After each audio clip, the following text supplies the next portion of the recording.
Opinion to be reborn to carry on India's fight for freedom. Tribute to Rash Behari Bose. I mean no disrespect to Sri Raja Bihari Basu Rash Behari Bose. But he went to Japan and became a citizen and national of Japan. He married there, had children there and cut himself off practically from India.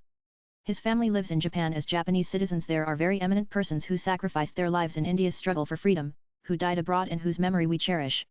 We have not thought at any time of searching for their ashes or whatever remains of them and to bring them here. It is not that we have any objection to his ashes coming here. But they honor it in Japan, because in Japan we know that one of the old worships of Japan is Shinto worship or worship of ancestors.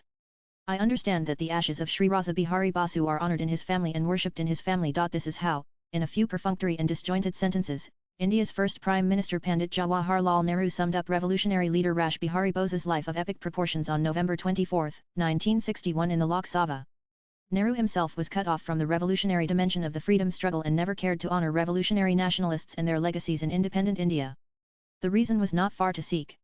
He must have thought that honoring the legacies of the revolutionaries would overshadow or minimize his role or that of his own group in the freedom movement. Contrast Nehru's attitude towards Rash Behari Bose with that of Narendra Modi, who as the Chief Minister of Gujarat, had undertaken a historic and unprecedented initiative to repatriate the ashes of iconic revolutionary Shyamji Krishna Varma in 2003.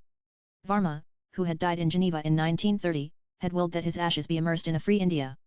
Since then and for 56 years after independence, Varma's ashes lay in a vault in Geneva, till Modi brought them back to India. Recalling that historic moment, Modi observed that bringing back the ashes of Shyamji Krishna Varma was one of the most special moments of his life and the fervor and pride it generated across the nation was unimaginable, particularly among the youth. Not only did he bring Varma's ashes back, Modi also undertook a 2,000 km Viranjali Yatra with it, starting from Mumbai and covering 17 districts of Gujarat. A sea of people turned out to pay tribute to the legacy of Varma across every district. Historian Joseph McQuaid candidly argues in his biography of Rash Behari Bose, Fugitive of Empire, that during the historic INA trial held at the Red Fort in Delhi, with Nehru himself serving as the defense attorney for the accused the INA soldiers and officers, the Congress rode the coattails of a political project that they had in fact vehemently opposed. It is well known that public sentiment in India at that time was very strong in support of the INA soldiers. Congress leaders, especially Nehru, were reluctantly forced to don the attorney's coat and come out in their support. Thinker, political philosopher and one of the founding pillars of the Bharatiya Jana Sangh, political predecessor of the BJP, Pandit Deendayal Upadhyaya, pointed fingers at this Congress habit of grabbing all credit for the freedom movement. Congressmen today make loud claims that it was they who got independence for India, wrote Upadhyaya. They must answer whether individuals like Yogi Aurobindo Ghose and the armed freedom fighters who sacrificed their lives in prison in the Andaman Islands were Congressman Vasudev Balwant Phadke, an armed freedom fighter who fought for India's freedom, did so outside the Congress world. Were Rash Behari Bose, Bhagat Singh and Veer Savarkar Congressmen, the great deeds of Netaji Subhash Chandra Bose were accomplished after he had quit the Congress.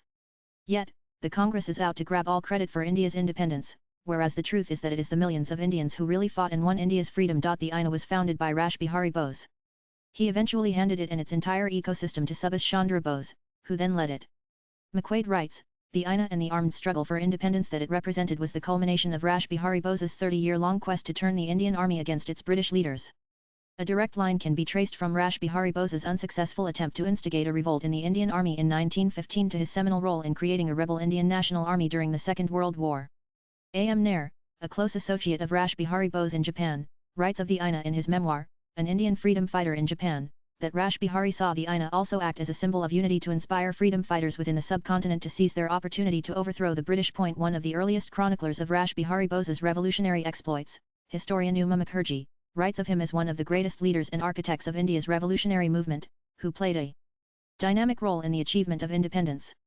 If Aurobindo Ghose is regarded as the Mazzini of young India, Rash Behari Bose may be fitly called the Cavour of India's freedom movement, writes Mukherjee. In his over 3 decades of exile in Japan, as one of the most wanted Indian fugitives of the British Empire, Rash Behari was relentless in his cause of championing India's freedom. The towering stature he achieved in Japan as an Indian intellectual, philosopher and political activist remains unparalleled to this day. Leading Japanese thinkers and statesmen rallied to Bose's cause, which was India's cause, making him the most iconic Indian in the south and far east of that era. What explains Nehru's apathy or that of the Congress system towards Rash Behari? Was it because Bose was also particularly close to Savarkar? Was it because Savarkar's seminal book, Indian War of Independence on the 1857 revolt, had shaped young Rash Behari's thinking and perception of British occupation of India and of the need to revolt against it in Japan? Rash Behari had established, among his other many-faceted activities, a branch of the Hindu Mahasabha, and throughout the summer and spring of 1938, McQuaid tells us, Bose corresponded heavily with V.D. Savarkar.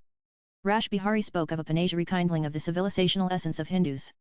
He spoke of the need to take immediate steps for establishing branches of the Hindu Mahasabha in Japan, China, Siam, and other countries of the Pacific and sending their representatives for creating solidarity among the Eastern races. Being the perennial pragmatic nationalist, Rash Behari always felt the need for unity and a united stance in the struggle for freedom. The Indian Independence League IIL thus, which he founded and which became an effective and dynamic body for mobilizing public opinion and support in Southeast and East Asia for India's independence struggle, made it clear that it would act in support of the leaders of the Indian National Congress in India and not do anything to oppose or denigrate them. Nehru, of course, wouldn't have known of this, driven as he was, by his fundamental opposition to the INS philosophy and to its ecosystem. As we remember him on his birth anniversary, we see Rash Behari Bose and his legacy making a comeback in our national discourse. That in itself is a sign that the discourse has at last space to diversify and to breathe. It also shows that Rash Behari's appeal, when rediscovered, remains perennial and dynamic. His last look, records A.M. Nair, who attended to him in his last days in Tokyo, was at the framed tablet which he always had on the wall in front of him with the words Vande Mataram.